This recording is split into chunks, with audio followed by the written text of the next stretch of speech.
সকলকে শুভ সন্ধ্যা এবং শুভ সন্ধ্যা ডক্টর নায়েক। আজ আমি এক মানুষ কথা বলছি মানবতার পক্ষে। এখানে ডক্টর নায়েক রয়েছে। আমরা আপনার নাম জানতে পারি দয়া করে? আমি চিরাগ, এবং দয়া করে আমার ধর্ম জিজ্ঞাসা করবেন না। ডক্টর নায়েক, আপনি সম্ভবত মুসলিম পরিবারে জন্মগ্রহণ করেছেন, তাই আপনি মুসলমান, তাই আপনি সেটাই অনুমোদন করছেন। যদি আপনি হিন্দু পরিবারে জন্ম নিতেন তাহলে আজ আপনার হিন্দু ধর্ম হতে পারত। এক্ষেত্রে আমি মনে করি চরম জাতি কেন্দ্রিকতা থেকে আপনি ভাবছেন আপনার ধর্ম, সংস্কৃতি, বিশ্বাস ও ধারণা শ্রেষ্ঠ, তাই আপনি বলছেন যে শিখ অথবা আর্য সমাজ বা যে ধর্মেই প্রতিমা পূজা পরিত্যাগ করার কথা বলা হয়েছে সেটি আপনি সমর্থন করেছেন। আমার মতে একই জায়গায় ঘুরপাক না খেয়ে মানবতার ব্যাপক ধর্ম নিয়ে আমাদের আলোচনা করা উচিত। কোন মন্তব্য কিংবা যুক্তি? ভাই খুব সুন্দর একটা প্রশ্ন করেছেন। তিনি বলেছেন মুসলিম পরিবারে জন্ম নেওয়ার কারণে আমি ইসলাম ধর্ম অনুমোদন করছি। হতে পারতো আমি যদি হিন্দু পরিবারে জন্ম নিতাম তাহলে হিন্দু ধর্মই পছন্দ করতাম আমি, এবং আমি শিখ ধর্ম ও আর্য সমাজকে সমর্থন করি কারণ আমার দৃষ্টিভঙ্গির সঙ্গে তাদের মিল আছে এবং এর আশেপাশে আমি বিচরণ করছি। বরং আমার আরো বৃহৎ পরিসরে কথা বলা উচিত ছিল। খুব ভালো প্রশ্ন। হ্যাঁ ভাই, আমি আপনার সাথে একমত। 19 বছর বয়স পর্যন্ত আমি মুসলমান ছিলাম কারণ আমার পিতা মুসলমান ছিলেন। বয়স 19 বছর হওয়ার পর আমি তুলনামূলক ধর্ম অধ্যয়ন করা শুরু করলাম। এখন আমি ব্যক্তিগত পছন্দে মুসলমান। আর বিশ্বাস করেন, যদি আপনি ইসলামের চেয়ে ভালো কোনো ধর্ম আমাকে দেখাতে পারেন তাহলে আজই আমি সেই ধর্ম গ্রহণ করতে প্রস্তুত আছি। আজই। স্যার, আমি মানবতার ধর্মের কথা বলছি। ভাই আমি বলবো জি জি আমি বলছি, যদি কেউ ইসলামের চেয়ে ভালো কোনো ধর্ম তা যুক্তি দিয়ে, বৈজ্ঞানিক তথ্য দিয়ে প্রমাণ করতে পারেন তাহলে আমি গ্রহণ করতে প্রস্তুত আছি। আপনি বলছেন মানবতার কথা। কে মানবতার নামে গ্রন্থ রচনা করেছেন? মহাত্মা গান্ধী। কে লিখেছেন? আপনি জানেন একজন মুসলমান ভালো মুসলমান হতে পারবেন না যদি তিনি ভালো মানুষ না হন। সে কথা সব ধর্মেই বলে, সব ধর্মে বলে। শেষ করতে দেন। জি স্যার। আপনি এখানে আমার জবাব শোনার জন্য এসেছেন নাকি আপনার মত জানাতে এসেছেন? আমি একটি সুস্থ আলোচনা চাই এবং যৌতুক সিদ্ধান্তে পৌঁছাতে চাই। এটা কোনো বিতর্ক প্রতিযোগিতা নয়। হ্যাঁ, একেবারে না। উত্তর শোনার পর আপনি মন্তব্য করতে পারেন। ঠিক আছে, আমাকে শেষ করতে দিন। আপনি কথা যোগ করছেন, তার মানে আমার উত্তর আপনি শুনছেন। শুনুন মনোযোগ দিয়ে। জি। আপনার মনের মধ্যে মহাভারতের কাহিনী চলছে, কি করে শুনবেন? দয়া করে চালিয়ে যান। আপনি আপনার প্রশ্নের সময় কি আমি আপনাকে বাধা দিয়েছিলাম?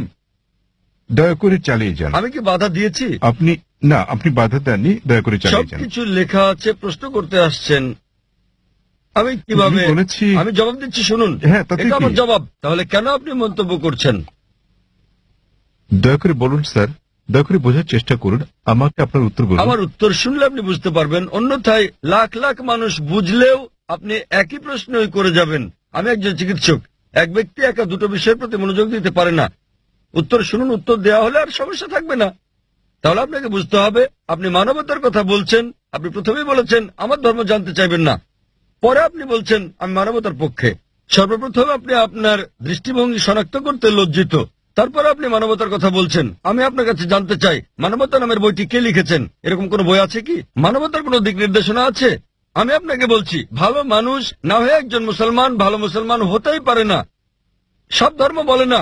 আমি বলার জন্য দুঃখিত যে আপনি অন্যান্য ধর্মগ্রন্থ অধ্যয়ন করেননি। আমি আপনাকে বলতে পারি, আমি উদ্ধৃতি দিতে পারি বেদ থেকে, অন্য হিন্দু ধর্মগ্রন্থ থেকে, বাইবেল থেকে উদ্ধৃতি দিতে পারি যেগুলো মানবতার বিরুদ্ধে যায়। আমি অন্য ধর্মের সমালোচনা করতে আসিনি। যদি আপনি কোনো ধর্ম অধ্যয়ন করে না থাকেন তাহলে দয়া করে এমন কিছু বলবেন না যে ব্যাপারে আপনার জ্ঞান নেই। কোরআনে বলা হয়েছে ফাসআলু আহলা যিকরি ইন কুনতুম লা তা'লামুন। সূরা নাহল অধ্যায় 16 আয়াত নম্বর 43, সূরা আম্বিয়া অধ্যায় 21 আয়াত নম্বর 7। আপনি তুলনামূলক ধর্ম বিষয়ের ছাত্র নন, তাই না জেনে কোনো মন্তব্য করবেন না।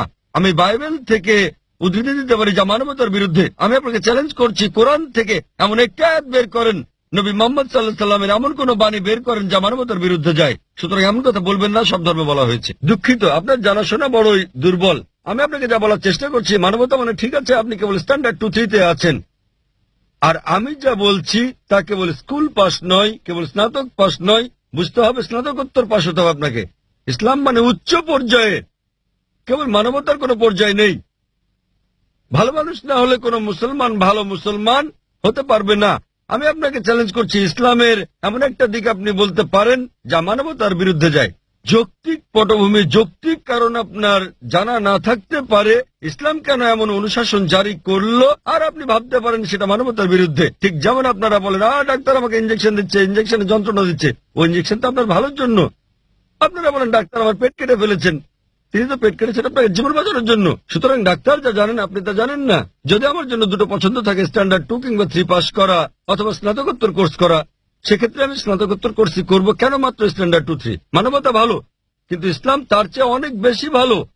আপনার প্রশ্নের ব্যাপারে বলতে গেলে, আমি মুসলিম পরিবারে জন্ম নিয়েছি বলে আমি ইসলামকে অনুমোদন করছি। আমি আপনাকে বলছি, আপনাকে চ্যালেঞ্জ করছি, যদি কেউ আমাকে প্রমাণ দিতে পারে অন্য যে কোনো ধর্ম, আমি প্রধান ধর্মগুলোর বেশিরভাগই অধ্যয়ন করেছি এবং আমার মনে হয় ইসলাম সবচেয়ে যুক্তিগ্রাহ্য, মানুষের সবচেয়ে সেরা ধর্ম মানবতার। এটাই একমাত্র ধর্ম যাতে মানবতার জন্য সমাধান রয়েছে।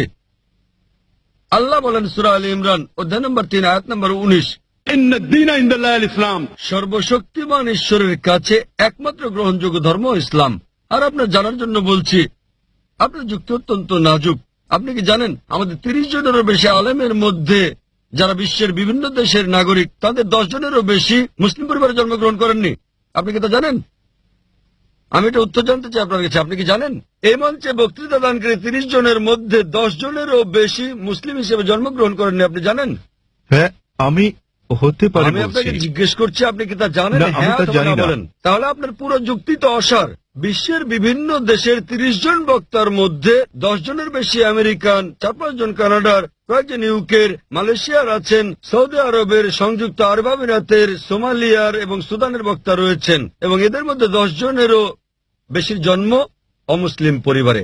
তারা বেড়ে ওঠার পর কেউ কিশোর বয়সে গ্রহণ করেছেন ইসলাম, কেউ 20-এর কোঠায় গ্রহণ করেছেন ইসলাম, কেউ বা 30-এর কোঠায় গ্রহণ করেছেন। আর আল্লাহ তাদের হেদায়েত দান করেন, তারা নিজেদের পছন্দে মুসলিম হয়েছেন। সুতরাং আপনার যুক্তি, মুসলিম পরিবারে জন্মগ্রহণের কারণে আমি ইসলাম পছন্দ করি, এসব লোক জন্মগ্রহণ করেননি মুসলিম পরিবারে, তারা খ্রিস্টান পরিবারে জন্মেছেন, তারা অমুসলিম পরিবারে জন্ম নিয়েছেন, তারা ইসলাম পছন্দ করেছেন। কেন? কারণ তারা অধ্যয়ন করেছেন, তারা অন্যান্য ধর্ম অধ্যয়ন করেছেন এবং বুঝতে পেরেছেন ইসলাম জীবনের শ্রেষ্ঠ পন্থা। আমি আপনাকে অনুরোধ করছি, আপনি মানবতা সম্পর্কে পড়েন, ইসলাম সম্পর্কে জানেন এবং বের করতে চেষ্টা করেন ইসলামের কোন বিষয়টা মানবতার বিরুদ্ধে যায়। তাহলে আপনি জানতে পারবেন সবচেয়ে ভালো ধর্ম। আমি আপনার ধর্ম সম্পর্কে জিজ্ঞেস করছি না, আমি আপনাকে সর্বোত্তম ধর্মটা গ্রহণ করতে বলছি। এবং জীবনের সর্বোত্তম পথ, মানবতার একমাত্র সমাধান হচ্ছে ইসলাম।